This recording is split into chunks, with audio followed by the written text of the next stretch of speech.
Hello everyone and welcome to the English session. So in today's video, we will be doing a quick revision of the topics for test 3. So let's get started. First of all, we'll do a revision of prepositions. So children, what are prepositions? We've already learned that prepositions are the words which show relation. So let's see the first set of sentences. So the first question says, choose the correct preposition.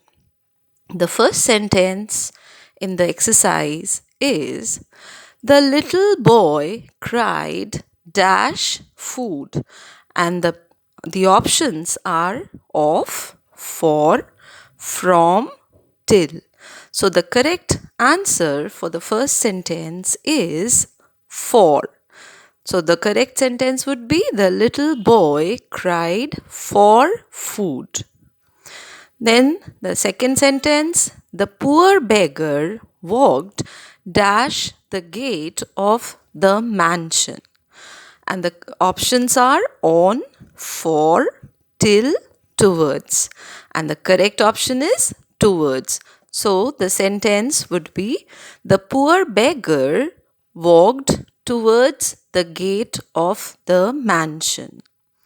Moving on to the third sentence, there were wild animals dash the island. The options here are in, on, after, over. And the correct answer is on. So the sentence would be, there were wild animals on the island. The fourth sentence is, the traveler sat dash the tree. The options here are under, below, from, over. And the correct answer is under. The traveler sat under the tree.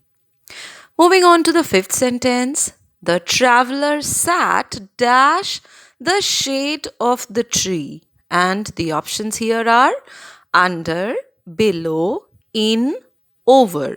And the correct answer here is in.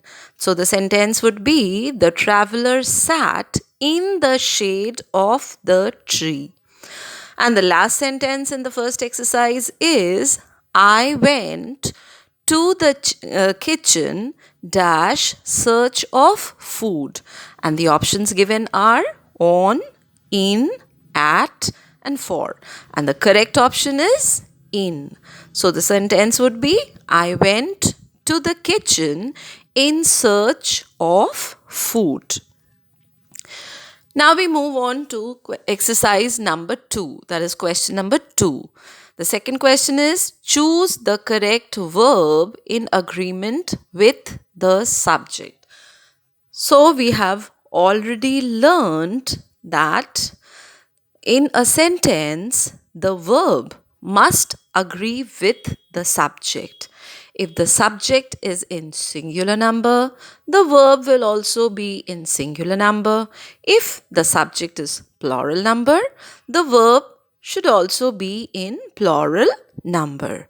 So now let us see the sentences of question 2.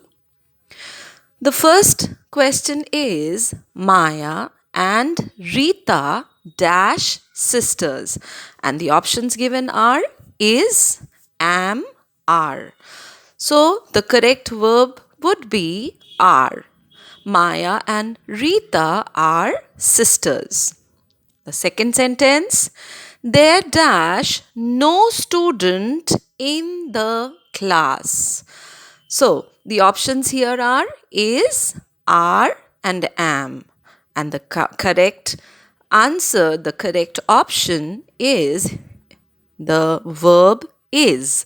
So the sentence would be, there is no student in the class. Why so? Because student, which is the subject, is in singular number. Moving on to the third sentence, it dash 9:30 at that time.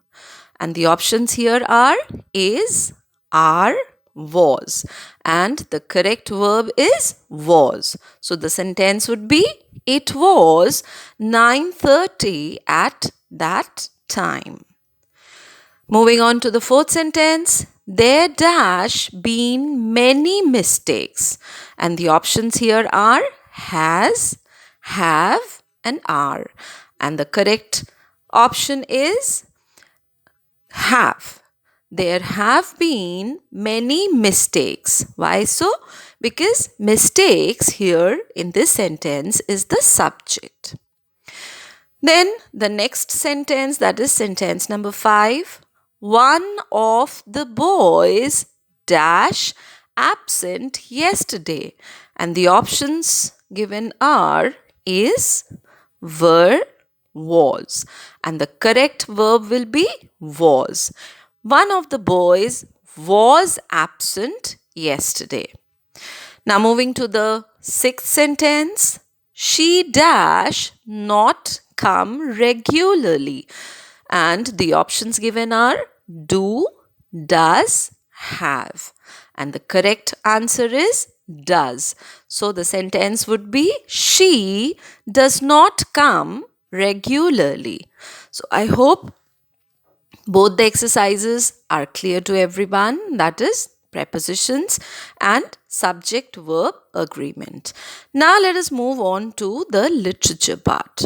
So here, in the literature part, the first question is based on extracts.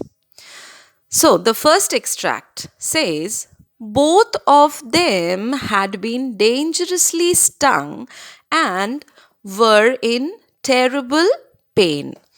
So the first question based on reference to context is, name the lesson. So the name of the lesson is Pandora and the Mysterious Box. The second question, whom does them refer to? So the word them here refers to the children, that is Pandora and Epimetheus. The third question, who is in pain and why? So who's in pain? Of course, Pandora and Epimetheus. Both the children, they are in pain. And why are they in pain? Because they have been stung, they have been bitten by those ugly insects which came out from the mysterious box.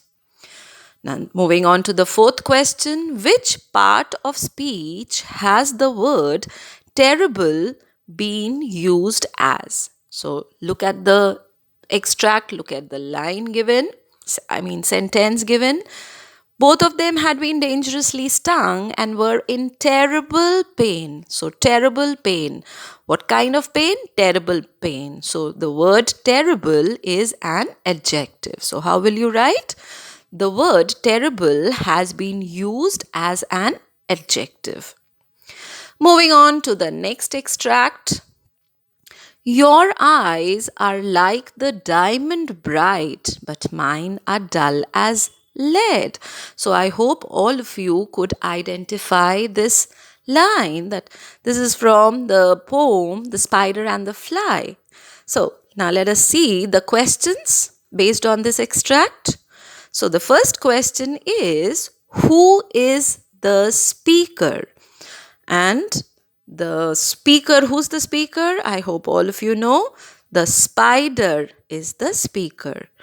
Moving on to question number 2. How are the speaker's eyes? So the answer here would be, the speaker's eyes are like dull lead. Then the third question, whose eyes are like diamond? And the answer is, the fly's eyes are like the diamond. Next, the next question is, name any poetic device used in the extract. So how to write this answer? The poetic device used in the extract is imagery. So here in this line, there are three poetic devices. There's imagery, there's simile, and of course, alliteration. So when you've been asked for any poetic device, you can mention any out of those three. So you can write the poetic device used in the extract is imagery, or you can write simile, or even you can write alliteration. So I hope the extract based questions are very, very clear to everyone.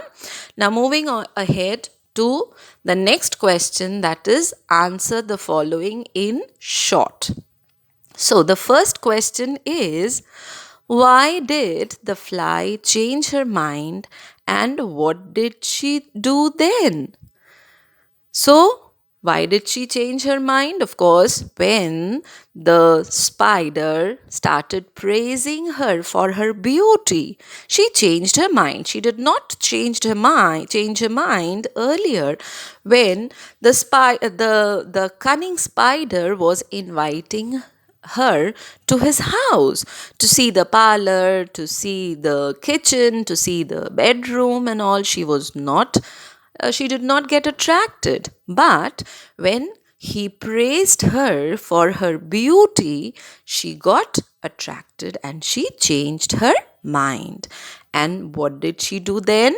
She went back to the spider's den. Moving on to the second question, what message does the poet convey in the poem The Spider and the Fly? So, what message has been conveyed here? I hope all of you know that we should not get attracted by the towards the false praises. We might meet people who keep praising us, but we should never get attracted, we should never fall a prey, or we should never pay any heed to the false praises of people. They might have bad intentions. I hope all of you will be able to write this. Moving on to question number 3.